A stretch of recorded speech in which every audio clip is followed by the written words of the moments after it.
Well, Nate and I spent most of the day in an air terminal, and then when we finally did get to our location, we spent the rest of the day searching for a place to upload our files from. But hurrah, we've been successful thanks to some help from some counterinsurgency experts here in the north. Right now, we're in Mazar Sharif in Regional Command North, and we expected it to be quite a bit different here. You know, maybe colder, maybe some snow, and not so much. It's just a little bit colder, and the mountains are gorgeous, but there's no snow on them.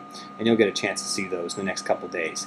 But for today, we're going to have the weekly poll question answered, and also you'll get to see some of the outtakes from our time in RC South.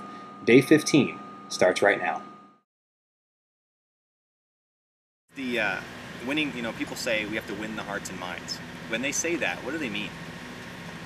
Winning hearts and minds? I think that's basically, you know,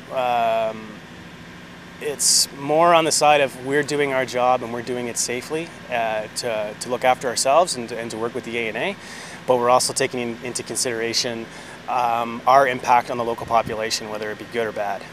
And I think with COIN, it's more focused on us doing our job effectively, but having a more positive outcome for the local population that we're interacting with.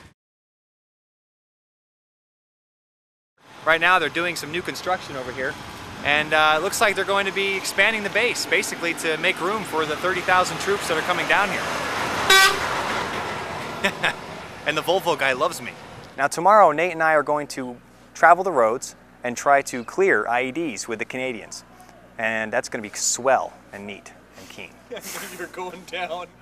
Now tomorrow, we're going to join the Canadians, and we're going to travel down a road and try to clear IEDs. Stop, damn it. Ah! Tomorrow, we'll be going down the roads to clear IEDs, and hopefully along the way stop at a village and get a sense of how the local civilian population feels about the conflict. You gotta be kidding me! So it's, hang on, let's check what the official time is. So it's 1:10, and it is Sunday morning, and we are uploading outside in a Canadian base, and we just realized that's kind of cool. Yeah. It is. The experiences of life are just absolutely incredible. You know, who would ever thought that we would be sitting here under the stars at 1 a.m. Sunday on a Canadian camp in Afghanistan? I mean, Yeah, like instead of being in bed where it's warm. Right. Yeah. Just saying.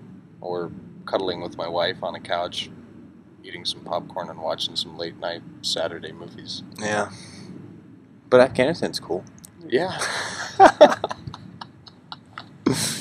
Yeah. Here in southern Afghanistan, we like to live dangerously, but the one thing that we'll never take for granted is safety. Before we go walk on any roads, the first thing we have to do is put on our reflector belts. This is the key to safety. We do not tempt fate. God, it makes me feel so much better.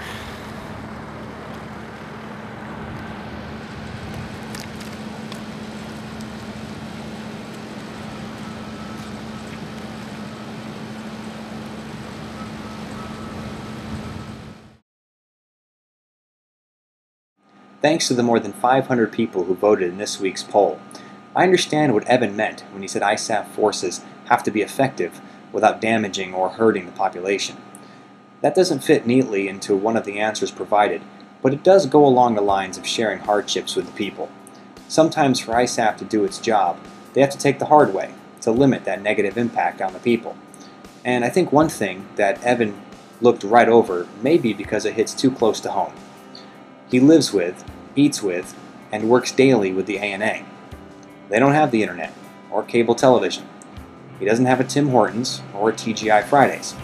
Every day, Evan is sharing hardships with the ANA. It's a sign of trust and respect.